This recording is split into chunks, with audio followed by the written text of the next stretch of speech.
प्राकृतिक वनस्पति। क्या आप कभी पिकनिक के लिए जंगल गए हैं? अगर आप शहर में रहते हैं तो अवश्य ही पार्क गए होंगे, और अगर गांव में रहते हैं तो आम, अमरूद और या नारियल के बगीचे में गए होंगे। आप प्राकृतिक और मानव रोपित वनस्पति में कैसे अंतर करते हैं? जो पौधा जंगल में प्राकृतिक परिस्थितियों में फलता फूलता है, वही पेड़ आपके बगीचे में मानव देखरेख में उगाया जा सकता है।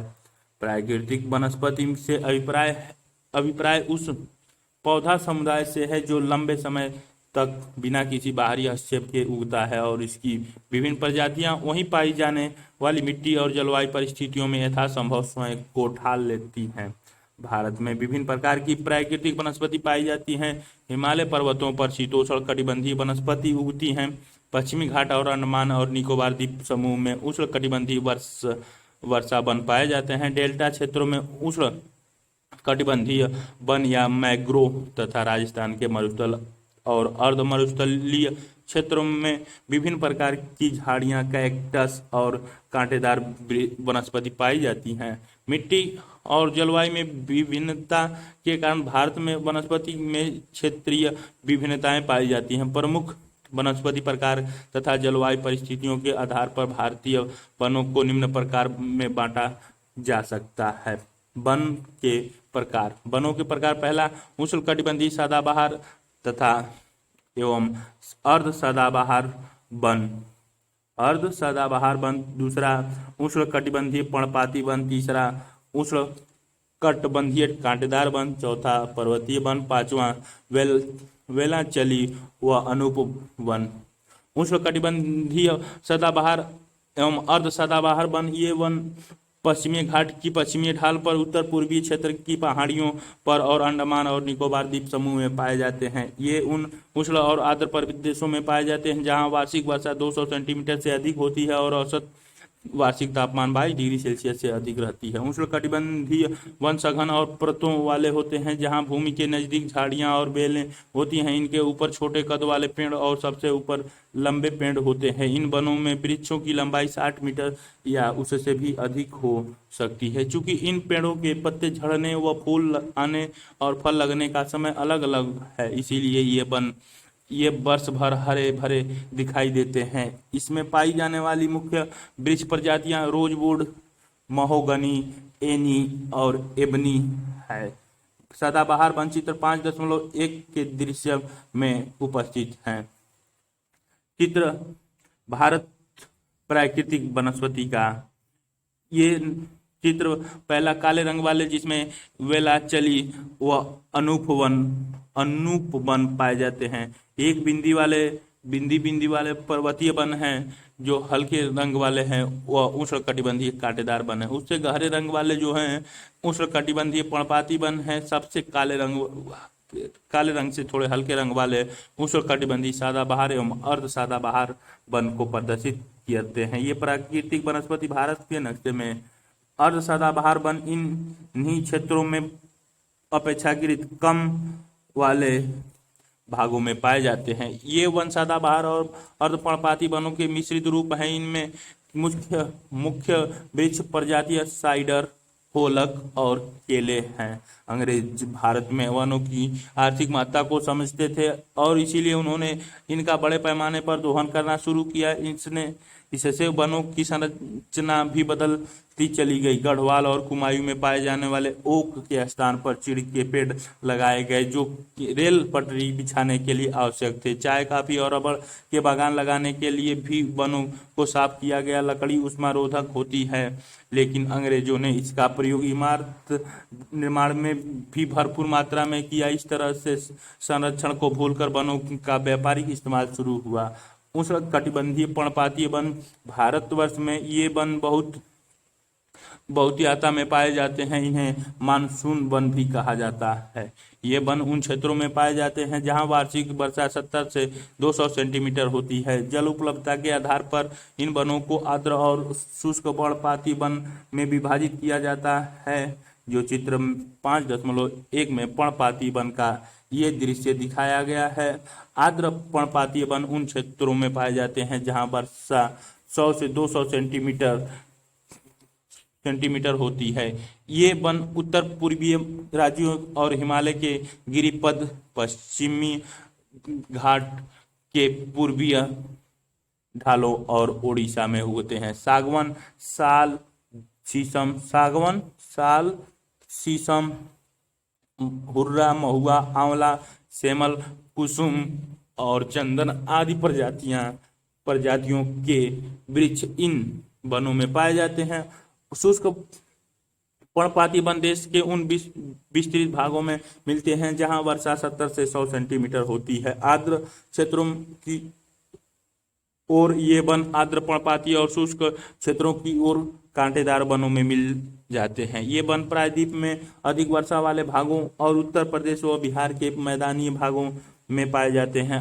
अधिक वर्षा वाले प्रायद्वीपीय पठार और उत्तर भारत के मैदानों में ये वन पार्कनुमा भूदृश्य बनाते हैं, जहाँ सागवान और अन्य पेड़ों के बीच हरी भरी घास होती है। शुष्क ऋतु शुरू होते ही इन पेड़ों के पत्ते झड़ जाते हैं और घास के मैदान पर नग्न पेड़ खड़े रह जाते हैं। इन वनों में पाए जाने वाले मुख्य पेड़ों में तेंदुआ, पलाश, अमलतास, बेल, खैर और एक्सलवुड इत्यादि। राजस्थान के पश्चिमी और दक्षिणी भागों में कम वर्षा और अत्यधिक पशुचारण के कारण प्राकृतिक वनस्पति बहुत विरल है। उष्णकटिबंधीय कांटेदार वन उन भागों में पाए जाते हैं जहां वर्षा 50 सेंटीमीटर से कम होती है। इन वनों में कई प्रकार की घास और झाड़ियां शामिल हैं। इसमें दक्षिण पश्चिमी पंजाब, हरियाणा, राजस्थान, गुजरात, मध्य प्रदेश और उत्तर प्रदेश के अर्ध शुष्क क्षेत्रों में शामिल हैं। इन वनों में पौधे लगभग पूर्ण वर्षा पण रहित रहते हैं और झाड़ियों जैसे लगते हैं। इनमें पाए जाने वाली मुख्य प्रजातियां बबूल, बेर, खजूर, खैर, नीम, खेजड़ी और पलाश इत्यादि हैं। इन वृक्षों के नीचे लगभग 2 मीटर लंबी गुच्छा घास उगती है। उष्णकटिबंधीय कांटेदार वन ये दृश्य में दिखाए गए हैं। पर्वतीय क्षेत्र में ऊंचाई के साथ तापमान घटने के साथ साथ प्राकृतिक वनस्पति में भी बदलाव आता है। इन वनों को 2 भागों में बांटा जा सकता है, उत्तरीय पर्वतीय वन और दक्षिणी पर्वतीय वन। ऊंचाई बढ़ने के साथ हिमालय पर्वत श्रृंखला में उष्णकटिबंधीय वन से टुंड्रा में पाई जाने वाली प्राकृतिक वनस्पति पाई जाती हैं। हिमालयों के गिरिपाद पर पर्णपातीय वन पाए जाते हैं। इसके बाद 1000 से 2000 मीटर की ऊंचाई पर आर्द्र शीतोष्ण कटिबंधीय प्रकार के वन पाए जाते हैं। उत्तर पूर्वीय भारत की उच्चतर पहाड़ी श्रृंखलाओं और पश्चिमी बंगाल और उत्तरांचल के पहाड़ी इलाकों में चौड़े पत्ते वाले ओक और चेस्टनट जैसे सदाबहार वन पाए जाते हैं। इस क्षेत्रों में 1500 से 1750 मीटर की ऊंचाई पर व्यापारिक महत्व वाले चीड़ के वन पाए जाते हैं। हिमालय के पश्चिमी भाग में बहुमूल्य वृक्ष प्रजाति देवदार के वन पाए जाते हैं। देवदार की लकड़ी अधिक मजबूत होती है और निर्माण कार्य में प्रयुक्त होती है। इसी तरह चिन्नार और वालन, जिसकी लकड़ी कश्मीर हस्तशिल्प के लिए प्रयुक्त होती है। पश्चिमी हिमालय क्षेत्र में प्रचुर मात्रा में पाए जाते हैं बालू, पाइन और सप्रूस, जो 2225 से 3048 मीटर की ऊंचाई पर पाए जाते हैं। इस ऊंचाई पर कई प्रकार स्थानों पर शीतोष्ण कटिबंधीय घास भी उगती है। इससे अधिक ऊंचाई पर एल्पाइन वन और चारागाह पाए जाते हैं। 3000 से 4000 मीटर की ऊंचाई पर चित्र पर्वतीय वन का दृश्य इसमें दिखाया गया है। Silver fir, Juniper, pine, perch और रोडोडेंड्रॉन आदि वृक्ष मिलते हैं। ऋतु प्रवास करने वाले समुदाय जैसे गुज्जर, बकरवाल, गड्डी और भूटिया इन चारागाहों का पशुचारण के लिए भरपूर प्रयोग करते हैं। शुष्क उत्तरीय ढालों की तुलना में अधिक वर्षा वाले हिमालय के दक्षिण ढालों पर अधिक वनस्पति पाई जाती है। अधिक ऊंचाई वाले भागों में टुंड्रा वनस्पति जैसे मास व लाइकेन आदि पाई जाती हैं। दक्षिणी पर्वतीय वन मुख्यतः प्रायद्वीप के 3 भागों में मिलते हैं। पश्चिमी घाट, विंध्याचल और नीलगिरी पर्वत श्रृंखलाएं, चूंकि ये श्रृंखलाएं उष्णकटिबंध में पड़ती हैं और इनकी समुद्र तल से ऊंचाई लगभग 1500 मीटर ही है, इसीलिए यहाँ ऊंचाई वाले क्षेत्र में शीतोष्ण कटिबंधीय और निचले क्षेत्रों में उपोष्ण कटिबंधीय प्राकृतिक वनस्पति पाई जाती हैं। केरल, तमिलनाडु और कर्नाटक प्रांतों में पश्चिमी घाट में इस तरह की वनस्पति विशेषकर पाई जाती हैं। नीलगिरी, अन्नामलाई और पलानी पहाड़ियों पर पाए जाने वाले शीतोष्ण कटिबंधीय वनों को सोलास के नाम से जाना जाता है। इन वनों में पाए जाने वाले वृक्ष मगनोलिया, लैरेल, सिनकोना और बेटल का आर्थिक महत्व है। ये वन सतपुड़ा और मैकाल श्रेणियों में भी पाए जाते हैं। वेलाचली व अनूप वन, भारत में विभिन्न प्रकार के आर्द्र व अनूप आवास पाए जाते हैं। इसके 70% भाग पर चावल की खेती की जाती है और भारत में लगभग 39 लाख हेक्टेयर भूमि आर्द्र है। उड़ीसा में चिल्का और भरतपुर के केवलादेव राष्ट्रीय पार्क अंतर्राष्ट्रीय महत्व की आर्द्र भूमियों में रामसर अधिवेशन के अंतर्गत रक्षित जल कुक्कुट आवास है। अंतर्राष्ट्रीय अधिवेशन संयुक्त राष्ट्र के सदस्य देशों के बीच एक समझौता है। हमारे देश की आर्द्र भूमियों को 8 वर्गों में रखा गया है, जो इस प्रकार हैं। पहला, दक्षिण में दक्कन पठार के जलाशय और दक्षिण पश्चिमी तटीय क्षेत्र की लैगून व अन्य आर्द्र भूमि। दूसरा, राजस्थान, कच्छ की खारे जल वाली भूमि। तीसरा, गुजरात, राजस्थान से पूर्व केवलादेव राष्ट्रीय पार्क और मध्य प्रदेश का ताजा जल वाली झील व जलाशय। भारत के पूर्वी तट पर डेल्टाई आर्द्र भूमि व लैगून, चिल्का झील आदि। पांचवा, गंगा के मैदान में ताजा जल वाले कच्छ क्षेत्र। ब्रह्मपुत्र घाटी में बाढ़ के मैदान व उत्तर पूर्वीय भारत और हिमालय गिरिपथ के कच्छ एवं अनूप क्षेत्र। सातवां, कश्मीर और लद्दाख की पर्वतीय झीलें और नदियां।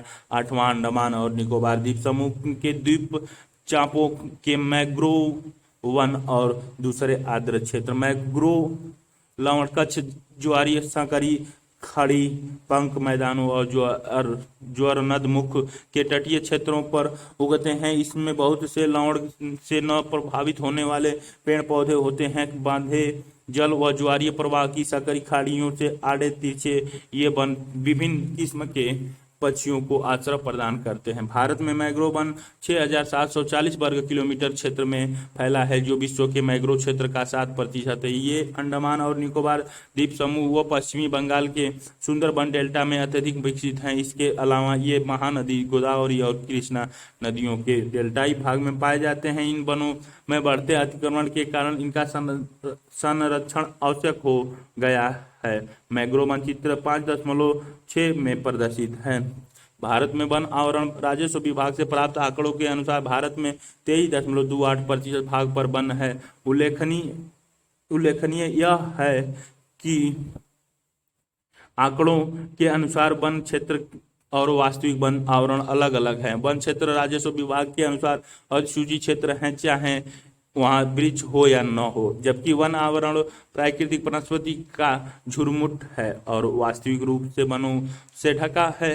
वन क्षेत्र राज्यों के राजस्व विभाग से प्राप्त होता है, जबकि अन्य आवरण की पहचान वायु चित्रों और उपग्रहों से प्राप्त चित्रों से की जाती है। इंडिया स्टेट फॉरेस्ट रिपोर्ट 2011 के अनुसार वास्तविक वन आवरण केवल 21.05% था।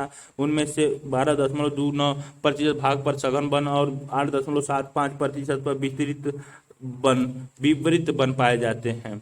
वन क्षेत्र और वन आवरण दोनों ही राज्यवार भिन्नता पाई जाती है। जहां लक्षद्वीप में वन क्षेत्र 0 है, वहीं अंडमान और निकोबार में 86.93% क्षेत्र वन के अधीन है। 10% से कम वन क्षेत्र वाले राज्य मुख्य तौर पर देश के उत्तर और उत्तर पश्चिम भाग में स्थित हैं। ये राज्य राजस्थान, गुजरात, पंजाब, हरियाणा और दिल्ली है। गुजरात, राजस्थान और हरियाणा तो अर्ध शुष्क इलाके हैं। पंजाब और हरियाणा के अधिकतर वनों की कृषि के लिए साफ कर दिया गया है। तमिलनाडु और पश्चिम बंगाल उन राज्यों में से हैं जिनमें 10 से 20% भाग पर वन पाए जाते हैं। प्रायद्वीपीय भारत में दादर और नागर हवेली, तमिलनाडु और गोवा को छोड़कर शेष सभी राज्यों में 20 से 30% भूमि वन के अधीन है। उत्तर पूर्वीय राज्यों में 30% से अधिक भूमि पर वन पाए जाते हैं। पर्वतीय स्थलाकृति और अधिक वर्षा वन विकास के लिए उपयुक्त होती है। वन क्षेत्रों की तरह वास्तविक वन आवरण में भी भिन्नता पाई जाती है, जो कि जम्मू और कश्मीर में 9.5% से अंडमान निकोबार में 84.01% है तक है। भारत में वनों की वितरण तालिका परिशिष्ट 4 से यह स्पष्ट होता है कि 15 राज्यों में कुल भूमि के 33% से अधिक भाग पर वन पाए जाते हैं, जो कि पारिस्थितिकी संतुलन बनाए रखने के लिए एक आधारभूत आवश्यकता है। वास्तविक वन आवरण के अधीन क्षेत्रों के आधार पर राज्यों को 4 प्रदेशों में विभाजित किया जा सकता है। पहला प्रदेश वन आवरण का प्रतिशत। पहला, अधिक वन संकेंद्रण वाले प्रदेश 40 से अधिक। मध्य वन संकेंद्रण वाले प्रदेश 20 से 40। कम वन संकेंद्रण वाले प्रदेश 10 से 20%। अति कम वन संकेंद्रण वाले प्रदेश 10 से कम। परिशिष्ट 4 से आंकड़े लेकर राज्य को 4 वन आवरण क्षेत्रों में विभाजित करें। वन और जीवन। असंख्य जनजातीय लोगों के लिए वन एक आवास, रोजी रोटी और अस्तित्व है। ये उन्हें भोजन, फल, खाने लायक वनस्पति, शहद, पौष्टिक जड़ें और शिकार के लिए वन्य जानवर को प्रदान करते हैं। ये उन्हें घर बनाने का सामान और कलाकारी की वस्तुएं देते हैं। जनजातीय समुदायों के लिए वनों का महत्व सभी जानते हैं, क्योंकि ये उनके जीवन और आर्थिक क्रियाओं के आधार हैं। साधारणतया यह माना जाता है कि भारत के 593 जिलों में से 188 जनजातीय जिले हैं। ये जनजातीय जिले भारत के कुल भौगोलिक क्षेत्र का 33.63% हिस्सा है, परंतु देश का 59.61% वन आवरण इन्हीं जिलों में पाया जाता है। इससे पता चलता है कि जनजातीय जिले वन संपदा के धनी हैं। वनों और जनजातीय समुदायों में घनिष्ठ संबंध है और इनमें से एक का विकास दूसरे के बिना असंभव है। वनों के विकास में इनके प्राचीन व्यवहारिक ज्ञान को वन विकास में प्रयोग किया जा सकता है। जनजातियों को वनों से गौण उत्पादन संग्रह करने वाले न समझकर उन्हें वन संरक्षण में भागीदारी बनाया जाना चाहिए। वन संरक्षण वनों का जीवन और पर्यावरण के साथ जटिल संबंध है। वन प्रत्यक्ष और अप्रत्यक्ष रूप से हमें आर्थिक व सामाजिक लाभ पहुंचाते हैं। अतः वनों के संरक्षण की मानवीय विकास में एक महत्वपूर्ण भूमिका है। फलस्वरूप भारत सरकार ने पूरे देश के लिए वन संरक्षण नीति 1952 में लागू की, जिसे 1988 में संशोधित किया गया। इस नई वन नीति के अनुसार सरकार सतत पोषणीय वन प्रबंधन पर बल देगी, जिससे एक ओर वन संसाधनों का संरक्षण व विकास किया जाएगा और दूसरी तरफ स्थानीय लोगों की आवश्यकताओं को पूरा किया जाएगा। इस वन नीति के निम्नलिखित उद्देश्य हैं। देश में 33% भाग पर वन लगाना, जो वर्तमान राष्ट्रीय स्तर से 6% अधिक है। पर्यावरण संतुलन बनाए रखना तथा पारिस्थितिकी असंतुलित क्षेत्रों में वन लगाना। तीसरा, देश की प्राकृतिक धरोहर, जैव विविधता तथा आनुवांशिक फूल का संरक्षण। चौथा, मृदा अपरदन और मरुस्थलीकरण रोकना तथा बाढ़ व सूखा नियंत्रण। पांचवा, निम्नलिखित भूमि पर सामाजिक, वनिक एवं वन रोपण द्वारा वन आवरण का विस्तार। छठवां, वनों की उत्पादकता बढ़ाकर वनों पर निर्भरता। ग्रामीण जनजातियों की इमारती लकड़ी, ईंधन, चारा और भोजन उपलब्ध करवाना और लकड़ी के स्थान पर अन्य वस्तुओं का प्रयोग में लाना। सातवां, पेड़ लगाने को बढ़ावा देना के लिए पेड़ों की कटाई रोकने के लिए जन आंदोलन चलाना, जिसमें महिलाएं भी शामिल हो ताकि वनों पर दबाव कम हो। इस वन संरक्षण नीति के अंतर्गत निम्न कदम उठाए गए। सामाजिक वनिक का अर्थ है पर्यावरण, सामाजिक व ग्रामीण विकास में मदद के उद्देश्य से वनों का प्रबंधन और सुरक्षा तथा ऊसर भूमि पर वन रोपण। राष्ट्रीय कृषि आयोग 1976 से 1979 ने सामाजिक वनिक को 3 वर्गों में बांटा है: शहरी वनिक, ग्रामीण वनिक और फार्म वनिक। शहरों और उनके इर्द गिर्द निजी व सार्वजनिक भूमि जैसे हरित पट्टी, पार्क, सड़कों के साथ जगह औद्योगिक और व्यापारिक स्थलों पर वृक्ष लगाना और उनका प्रबंधन शहरी वनिक के अंतर्गत आता है। ग्रामीण वनिक की वनिक में कृषि वनिक और सामुदायिक कृषि वनिक को बढ़ावा दिया जाता है। कृषि वनिक का अर्थ है कृषि योग्य भूमि तथा बंजर भूमि पर पेड़ों और फसलों एक साथ लगाना। इसका अभिप्राय है वनिक और खेती एक साथ करना, जिससे खाद्यान्न, चारा, ईंधन, इमारती लकड़ी और फलों का उत्पादन एक साथ किया जाए। सामुदायिक वनिक में सार्वजनिक भूमि जैसे गांव, चारागाह, मंदिर, भूमि, सड़कें के दोनों ओर नहर किनारे, रेल पट्टी के साथ पटरी और विद्यालयों में पेड़ लगाना शामिल है। इसका उद्देश्य पूरे समुदाय को लाभ पहुंचाना है। इस परियोजना का एक उद्देश्य भूमिहीन लोगों को वनीकरण से जोड़ना तथा इससे उन्हें वे लाभ पहुंचाना जो केवल भूस्वामियों को ही प्राप्त होते हैं। फार्म वनिक के अंतर्गत किसान अपने खेतों में व्यापारिक महत्व वाले या दूसरे पेड़ लगाते हैं। वन विभाग इसके लिए छोटे और मध्यम किसानों को निःशुल्क पौधे उपलब्ध कराता है। इस योजना के तहत कई तरह की भूमि जैसे खेतों में मेड़े, चारागाह, घास स्थल, घर के पास पड़ी खाली जमीन और पशुओं के बाड़ों में भी पेड़ लगाए जाते हैं। वन प्राणी अपने चिड़िया घर में पिंजरों में जंतु और पंछी दोनों देखे होंगे। भारत में वन्य प्राणी एक महान प्राकृतिक धरोहर है। यह अनुमान लगाया गया है कि विश्व के ज्ञात पौधों और प्राणियों की किस्मों में से 4 से 5% किस्म भारत में पाई जाती हैं। 4 से 5% किस्म भारत में पाई जाती हैं। हमारे देश में इतने बड़े पैमाने पर जैव विविधता पाए जाने के कारण है यहाँ पर पाए जाने वाले विभिन्न प्रकार के पारिस्थितिकी तंत्र जिन्हें हमने युगों से संरक्षित रखा है, समय के साथ पारिस्थितिकी तंत्रों के आवास मानव क्रियाओं द्वारा प्रभावित हुए और परिणाम स्वरूप जैव प्रजातियों की संख्या काफी कम हो गई है। कुछ जैव प्रजातियां जो लुप्त होने के कगार पर हैं। वन्य प्राणियों की संख्या कम होने के मुख्य कारण इस प्रकार है। पहला, औद्योगिकी और तकनीकी विकास के कारण वनों के दोहन की गति तेज हुई। दूसरा, खेती, मानवीय बस्ती, सड़कों, खदानों, जलाशयों इत्यादि के लिए जमीन से वनों को साफ किया गया। तीसरा, स्थानीय लोगों ने चारे, ईंधन और इमारती लकड़ी के लिए वनों से पेड़ काटे और वनों पर दबाव बढ़ाया। चौथा, पालतू पशुओं के लिए नए चारागाहों की खोज, मानव ने वन्य जीवों और उनके आवासों को नष्ट किया। पांचवा, राजवाड़ों तथा संभ्रांत वर्ग ने शिकार को कीड़ा बनाया और एक ही बार में सैकड़ों वन्य जीवों को शिकारी बनाया। व्यापारिक महत्व के लिए अभी भी पशुओं को मारा जा रहा है। छठवां, जंगलों में आग लगने से भी वन प्राणियों की प्रजातियां नष्ट हुई हैं। यह महसूस किया जा रहा है कि राष्ट्रीय व विश्व प्राकृतिक धरोहर को बचाने और पारिस्थितिकी पर्यटक इको टूरिज्म को बढ़ावा देने के लिए वन्य प्राणियों को संरक्षण बहुत महत्वपूर्ण है।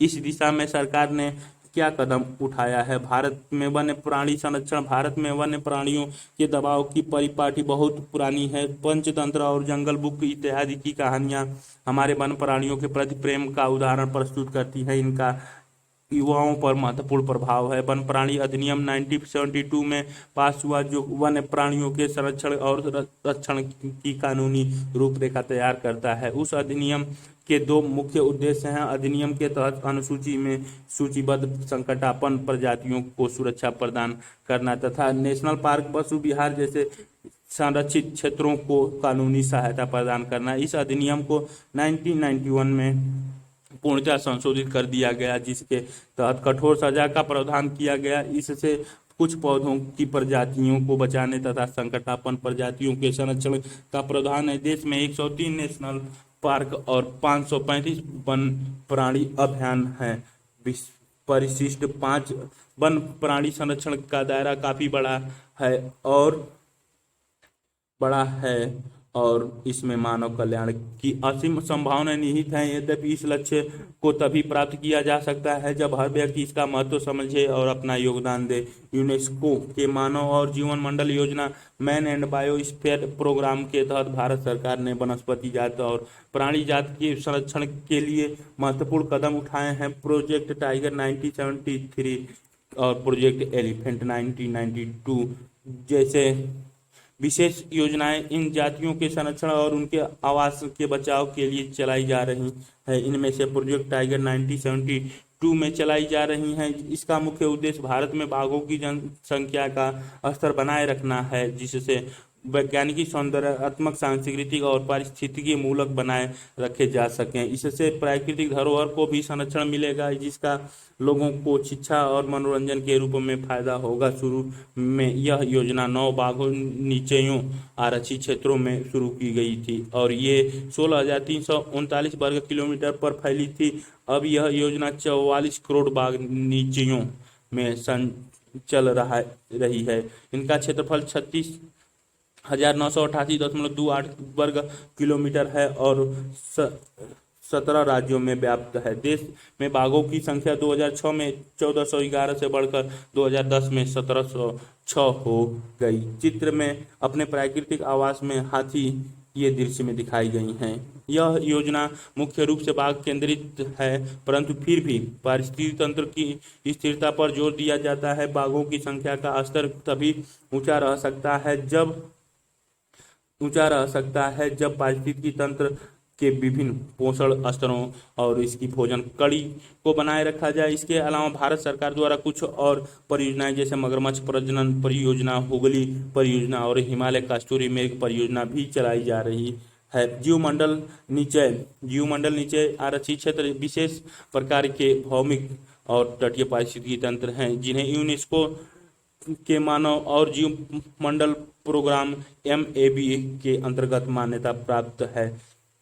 जैसा कि आरेख 5.1 में दिखाया गया है, जीवमंडल निचय के 3 मुख्य उद्देश्य हैं। भारत में 18 जीवमंडल निचय है परियोजना 5.1, इनमें से 10 जीवमंडल निचय यूनेस्को द्वारा जीवमंडल निचय विश्व नेटवर्क पर मान्यता प्राप्त हैं। संरक्षण, जीवमंडल विविधता और पारिस्थितिकी तंत्र का संरक्षण, विकास, पर्यावरण और विकास का मेलजोल, जीव मंडल निचय व्यवस्था, अनुसंधान और देखरेख के लिए अंतर्राष्ट्रीय नेटवर्क। चित्र 5.8 जीवमंडल निचय के उद्देश्य। नीलगिरी जीव मंडल निचय, इसकी स्थापना 1986 में हुई थी और यह भारत का पहला जीवमंडल निचय है। इस निचय में वायनाड वन्य जीव सुरक्षित क्षेत्र, नगरहोल, बांदीपुर और मधुमलाई नीलम्बूर का सारा वन से ढका ढाल है। ऊपरी नीलगिरी पठार, साइलेंट वैली और सिंधुवानी पहाड़ियां शामिल है। इस जीवमंडल नीचे का कुल क्षेत्रफल 5,520 वर्ग किलोमीटर है। ये मानचित्र जीवमंडल भारत में मानचित्र में जीवमंडल नीचे या आरक्षित क्षेत्र। नंदा देवी, कंचनजुंगा, दिहांग, देबांग, डिब्रू साइकोवा, मानस, नारकेना, कर्क रेखा के ऊपर सुंदरबन, सिमलीपाल, पंचमढ़ी, अमरकंटक, सुंदरबन के नीचे नीलगिरी, अगस्तमलाई, मन्नार की खाड़ी, लक्षद्वीप और अंडमान निकोबार से भारत जीवमंडल नीचे चित्र 5.8 में दर्शाई गई हैं। नीलगिरी जीवमंडल नीचे में विभिन्न प्रकार के आवास और मानव क्रिया द्वारा कम प्रभावी प्राकृतिक वनस्पति व सूखी झाड़ियां जैसे शुष्क और आर्द्र पर्णपाती वन, अर्ध सदाबहार और आर्द्र सदाबहार वन, सोलास, घास के मैदान और दलदल शामिल है। यहाँ पर 2 संकटापन प्राणी प्रजातियां नीलगिरी ताहार और शेर जैसी दुम वाले बंदर की सबसे अधिक संख्या पाई जाती है। नीलगिरी नीचे में हाथी, बाघ, गौर, सांभर और चीतल जानवरों के दक्षिण भारत में सबसे ज्यादा संख्या तथा कुछ संकटापन और क्षेत्रीय विशेष पौधे पाए जाते हैं। इस क्षेत्र में कुछ ऐसे जनजाति के आवास भी स्थित हैं जो पर्यावरण के साथ सामंजस्य करके रहने के लिए विख्यात हैं। इस जीव मंडल की स्थलाकृति ऊबड़ खाबड़ और समुद्र तल से 250 मीटर यानी 2650 मीटर तक है। पश्चिमी घाट में पाए जाने वाले 80% फूलदार पौधे इसी नीचे में मिलते हैं। नंदा देवी जीवमंडल नीचे उत्तराखंड में स्थित है, जिसमें चमोली, अल्मोड़ा, पिथौरागढ़ और बागेश्वर जिले के भाग शामिल हैं। यहाँ पर मुख्यतः शीतोष्ण कटिबंधीय वन पाए जाते हैं। यहाँ पाई जाने वाली प्रजातियों में सिल्वर वुड तथा लैटीफोली जैसे और चीड़ और रेडोडेंड्रन शामिल हैं। उस जीवमंडल नीचे में कई प्रकार के वन्य जीव जैसे हिम तेंदुआ, स्नो लियोपार्ड, काला भालू, भूरा भालू, कस्तूरी मृग, हिम मुर्गा, सुनहरा बाज और काला बाज पाए जाते हैं। जीवमंडल नीचे तालिका 5.1 की सूची दी गई है। क्रम संख्या जीवमंडल नीचे का नाम कुल भौगोलिक क्षेत्र वर्ग किमी में। नामित तिथि स्थिति अपरांत नीलगिरी 5520 1/8/1986, वायनाड, नागरहोल, बांदीपुरम, मदुमलाई, नीलम्बूर, साइलेंट वैली और सिरुवली पहाड़ियां तमिलनाडु, केरल और कर्नाटक में। नंदा देवी 5860.9 वर्ग किलोमीटर। 18/1/1988 में चमोली, पिथौरागढ़, अल्मोड़ा जिले के पास उत्तराखंड। नोकरेक 820/1/9/1988 गारो पहाड़ियां का हिस्सा मेघालय। मानस 2837 14/3/1989 में। काकोरझार, बोगाई गांव, बारपेटा, नलबाड़ी, कामरूप और दरांग जिले के हिस्से असम में। सुंदरबन 9630 29/3/1989 में। गंगा ब्रह्मपुत्र नदी का डेल्टा व इसका हिस्सा पश्चिम बंगाल में। मन्नार की खाड़ी 10,508 में। तमिलनाडु के उत्तर में रामेश्वर द्वीप से दक्षिण में कन्याकुमारी तक विस्तृत मन्नार की खाड़ी का भारतीय भाग। ग्रेट निकोबार 885 6/1/1989। अंडमान निकोबार के सुदूर दक्षिण द्वीप अंडमान निकोबार द्वीप समूह में। सिमिलीपाल 4374 21/6/1994 में। मयूरभंज जिले का भाग उड़ीसा। डिब्रू साइखोवा 28/7/1997 में डिब्रूगढ़ और तिनसुकिया जिले का भाग असम। दिहांग देबांग 5111.5 वर्ग किलोमीटर। 2/9/1998 अरुणाचल प्रदेश में सियांग और देबांग जिलों के भाग। पंचमढ़ी 4981.72 वर्ग किलोमीटर। 3/3/1999 बैतूल, होशंगाबाद और छिंदवाड़ा जिले के भाग मध्य प्रदेश में। कंचनजुंगा 2619.92 वर्ग किलोमीटर। 7/2/2000 उत्तर और पश्चिम सिक्किम के भाग। अगस्त मलाई 3500.36 वर्ग किलोमीटर। 12/1/2001 केरल के अगस्थी मलाई पहाड़ियां पर। अंचन कमर अमरकंटक 3835.51 वर्ग किलोमीटर। 30/3/2005 को मध्य प्रदेश में अनूपपुर और दिंडोरी जिले के भाग और छत्तीसगढ़ में बिलासपुर जिले का भाग। कच्छ 12,445 29/1/2008 कच्छ का भाग एवं गुजरात के राजकोट, सुंदरनगर और पाटन जिले में। ठंडा रेगिस्तान 7,770 28/8/2009 पीनो वैली नेशनल पार्क एवं प्रतिवेश चंद्रताल और सारूच एवं किम्बर वन्य प्राणी अभयारण्य हिमाचल प्रदेश। शेष अचलम 4755.997 20/9/2010 पूर्वी घाटी में। शेष अचलम की पहाड़ी तथा आंध्र प्रदेश में चित्तूर तथा कडप्पा जिले के भाग। पन्ना 2998.98 वर्ग किलोमीटर। 25/8/2001 मध्य प्रदेश में। पन्ना एवं छतरपुर जिले के भाग। मोटे अक्षर में लिखे क्षेत्रों को यूनेस्को के BR वर्ड्स नेटवर्क में सम्मिलित किया गया है। रिपोर्ट वार्षिक 2013 से 14 पर्यावरण वन मंत्रालय भारत सरकार द्वारा पेश किया गया था। यहाँ पारिस्थितिकी तंत्र को मुख्य खतरा, संकटापन्न और प्रजातियों को दावा के लिए इकट्ठा करना, दावा नल और पशुओं का व्यापारिक उद्देश्य के लिए शिकार से। सुंदरबन जीव मंडल नीचे या आरक्षित क्षेत्र। यह पश्चिम बंगाल में गंगा नदी के दलदली डेल्टा पर स्थित है। यह एक विशाल क्षेत्र 9630 वर्ग किलोमीटर पर फैला हुआ है और यहाँ मैंग्रोव वन, अनूप और वांछित द्वीप पाए जाते हैं। सुंदरबन लगभग 200 रॉयल बंगाल टाइगर का आवासीय क्षेत्र है। मैंग्रोव वृक्ष की उलझी हुई विशाल जड़ समूह मछली से श्रिम्प तक को आश्रय प्रदान करती है। इन मैंग्रोव वन में 170 से ज्यादा पक्षी प्रजातियां पाई जाती हैं। स्वयं को लवड़ी और ताजा जल पर्यावरण के अनुरूप ढालते हुए बाघ पानी में तैरते हैं और चीतल, भौंकने वाले मृग, बार्किंग डियर, जंगली सुअर और यहाँ तक कि लंगूर जैसे दुर्लभ शिकारी भी कर लेते हैं। सुंदरबन के मैंग्रोव वन में हेरी सीएरा फोमीज, जो बेशक कीमती इमारती लकड़ी है, भी पाई जाती है।